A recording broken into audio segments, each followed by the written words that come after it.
key part of the pre-appointment process deals with the introductory kit.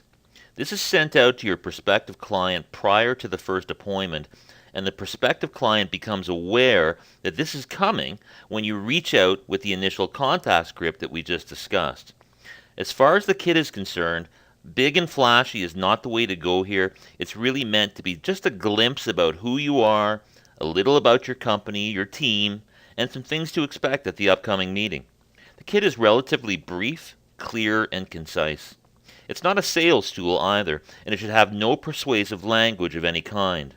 You can see the components of the kit listed on this slide, and other than your bio, your team description, and the corporate description, we provide all the pieces for your kit in this strategy. In fact, we provide the team description as well. It just needs some brief customization with your team members' names. The other pieces are ready to go. They just need to be put on nice paper and, of course, letterhead for the prospective client letter. The handwritten greeting card, like the kit itself, is designed to make a good first impression. That's why we mentioned the photo cards earlier. They can be used in a variety of places, and this is one of those times. They're beautiful to look at, and they're difficult to throw away. As for the phraseology for the handwritten card, you'll find that within this strategy and shown here on this slide. The card then goes in its own envelope with the client's first name only on the outside of the envelope. The card and envelope can then be paper clipped to the outside of the introductory kit folder prior to being sent out. The prospective client letter is the first document the client sees within the kit, and it's meant to go on your company letterhead. The letter only needs minor customization for your and your client's names, of course, but please resist all temptations to add persuasive language.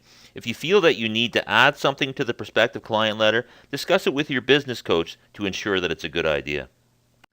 For those teams that consist of 2 or more individuals, there is a sheet provided called an introduction to your team, and it briefly outlines the various members of the team, including a very brief description of the advisor.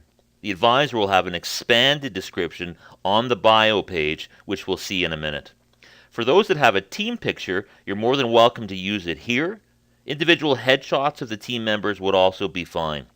If there are multiple photos, the photos should be consistent in look and feel from one team member to the next, so this does not look hastily thrown together. The next piece that you'll need to look at is the advisor bio.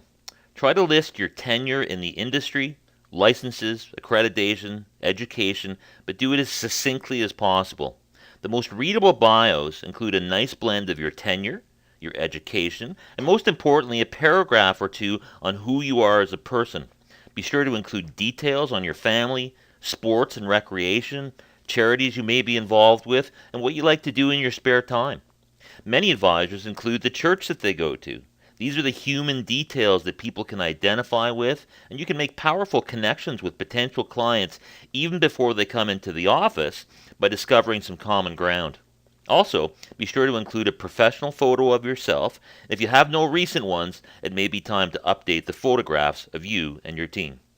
The next piece in the introduction kit is the document entitled Our Partnership with You.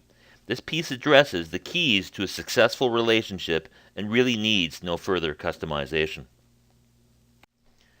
The corporate description is the last piece in the kit, and it should be no more than a 1 to 2 pager describing your firm at a glance. It's more than likely that you have something like this already in place, or your company does, but the goal here is to show the corporate strength and safety of the company behind the advisor. Try to avoid the ones that are designed to sell people things, and we're just looking for a corporate profile here with matter-of-fact information on the numbers. Once you've completed customizing the various kit pieces that we've discussed, the documents are then inserted into a business and presentation folder like the kind shown here. You'll want to put the pieces in the order that we covered them in the right-hand side pocket only, with your business cards of course, but do not put anything in the left-hand side pocket. The kit is then sent out with the handwritten greeting card paper clipped to the outside of the folder, and you can send it out by FedEx or UPS, although 2-day delivery is fine for this purpose. Do not use regular mail, as there will be no guarantee whatsoever that it will arrive in good condition, Plus, with UPS or FedEx, you'll have a tracking number and your assistant will be able to see when your kit has arrived. This will prompt him or her to call and set the first appointment as you promised in the initial contact script to your potential client.